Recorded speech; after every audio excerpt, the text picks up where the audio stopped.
Last time on Listen to This. What this one's going to be about is MGMT, the album and the band. American school shootings are okay, a kind of like an eponymous album. This one seems to me to be the definitive mission statement for what I'm calling MGMT 1. Listen to this.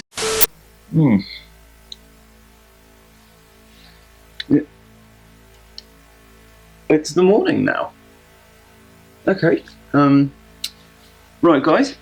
No tech issues this time. Pretty confident. All I'm going to do is sort of talk loosely about an album and tell you to, listen to the... Huh?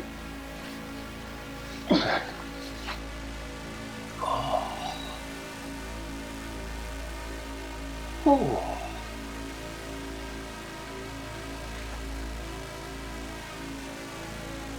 In the MGMT episode of this series, I mentioned that I thought that was the defining statement of that era of MGMT. This was mainly because there was such a big gap in both time and style between that and their fourth album that it definitely felt as though there was some kind of time taken away to rethink what they wanted to achieve artistically. But when looking at the idea of an album which really defines an artist, there are definitely more than one ways to skin the unfortunate proverbial cat. MGMT managed to take the best aspects of their sound up to that point and refine it to a point that if they hadn't radically changed their style, there would have been an amount of redundancy. So what's a band to do if they want to make an album to totally sum up their sound? You probably think this visual's going to change, don't you? Nope. Where refining is a totally valid approach at this point. What if a musician, or group of musicians, were to take a sound they've pioneered for years and strip it back to its most basic and essential elements? This is an approach which I honestly think could go either way, and it depends on, I think, two factors.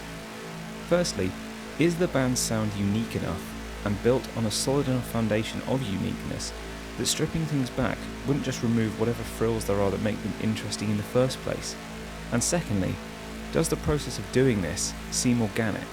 That second one's maybe in need of a bit of parsing, but just to explain, what I mean is that we've all heard bands say they're trying to get back to basics shortly before a new record, only for fans to realise upon release that the only thing that went back to basics was the level of effort.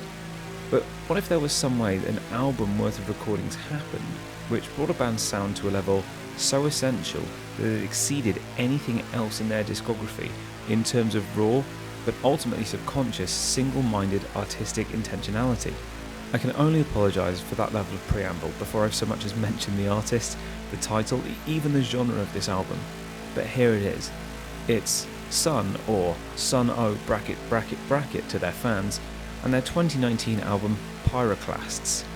And just to provide what I'm sure some people will think is an absolutely searing hot take, this is the logical conclusion of drone metal. I said it was a hot take, not that it wasn't obstructively niche, okay? But why would I say all this? Well, Sunn are the definitive drone metal band, and this album is the definitive Sunn album, and the reason I say this is because it fulfills those two criteria I mentioned earlier. Pyroclasts has been described as a sister album to the band's other excellent 2019 record, Life Metal. This was another great album, but I focused on Pyroclasts because it strips back their sound to its bare essentials, almost to what I'm sure some people would call the point of parody. Each of its 4 tracks are essentially a single note, played long and loud by the same set of musicians who worked on Life Metal. There's occasional ornamentation, but really that one note in each track is just left for you as the listener to sit with, and it becomes almost meditative, as each fundamental tone stretches out in time as far in the future as you can remember and as far back into the past as you can remember, while under the immense pressure of Sunn's sound, a trance-like state takes hold, and it's easy to zone out in one of the most incredible ways you can experience. Yeah, I know it's gone on for a bit long now, but I had to sit and watch that screensaver for 25 minutes, so don't feel too bad about what I'm putting you through. Now, I understand the concerns with this album. Surely this is just laziness, right? We all want to be able to record an album by playing a total of 4 notes, but I want to speak on this by mentioning the second of my criteria for a good album that fits into what I'm calling an essentialist mould. this has to come organically.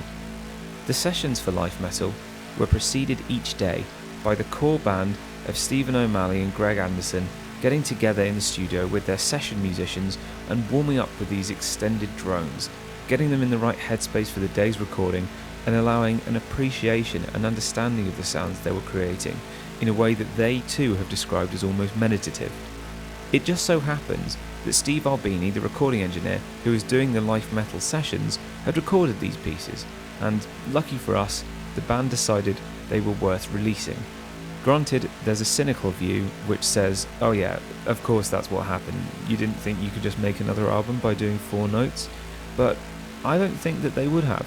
Sunn wouldn't need to release this as a sister album, so it's clear that there's some level of truth to this backstory, even if it's just pleasant window dressing. Either way, this essentially organic approach means that it's not laziness, it's just them doing what they're doing without maybe even knowing it was being recorded. In terms of the music on this album, there's almost nothing to really say.